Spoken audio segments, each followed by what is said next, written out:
Presiden Polandia Andrzej Duda mengumumkan masa depan bersama untuk Polandia dan Ukraina. Ia menyebutnya bukan pendudukan, tapi penghapusan perbatasan. Pernyataan itu mengundang banyak pertanyaan. Namun banyak yang menduga ini pernyataan awal Polandia sebelum terlibat penuh perang melawan Rusia di pihak Ukraina.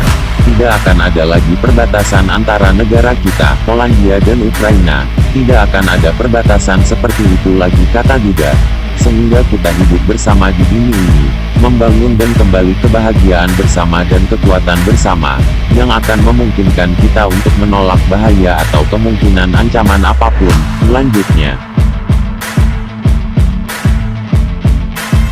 Ukraina menyambut baik klaim seperti itu dari pemimpin Polandia.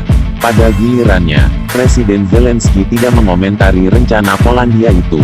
Zelensky sebelumnya telah mengungkapkan gagasan serupa, yang berarti peningkatan dukungan militer Polandia ke Ukraina. Adapun bagi Kiev, penghapusan perbatasan antara kedua negara berarti pasokan senjata dan peralatan militer yang tidak terbatas ke Angkatan Darat Ukraina.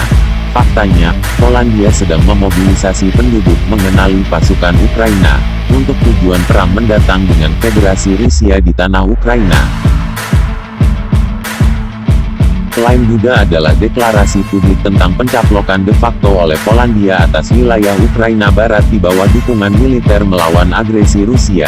Dalam hal ini, kenegaraan Ukraina akan hancur jika dibiarkan. Pernyataan Polandia itu jadi kenyataan dengan menghapus perbatasan barat antara Ukraina dan Polandia. Menurut berbagai perkiraan, pasukan NATO dapat dikerahkan di Ukraina sebagai kontingen penjaga perdamaian dalam beberapa minggu mendatang.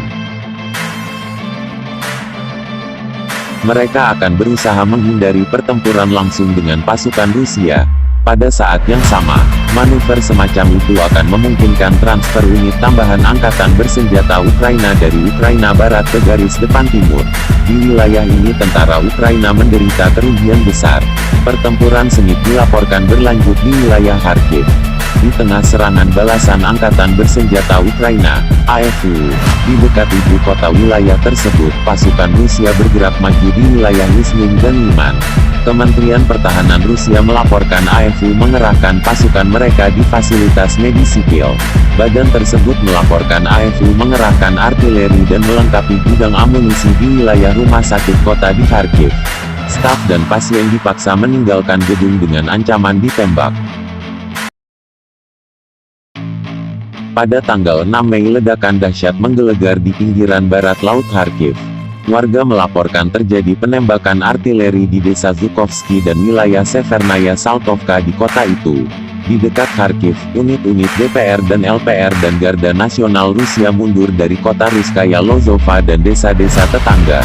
Desa Stary Saltov diduduki para pejuang unit khusus nasionalis Kraken dari milisi nasional Azov. Sebuah rekaman video menunjukkan pertempuran di utara Kharkiv.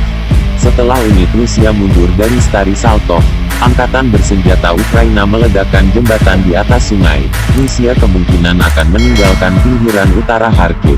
Untuk mencegah angkatan bersenjata Rusia terjebak, komando militer Rusia mereka memutuskan menarik unit Rusia dari Sirkun, Cherkasky, Pisek, dan Lipsy.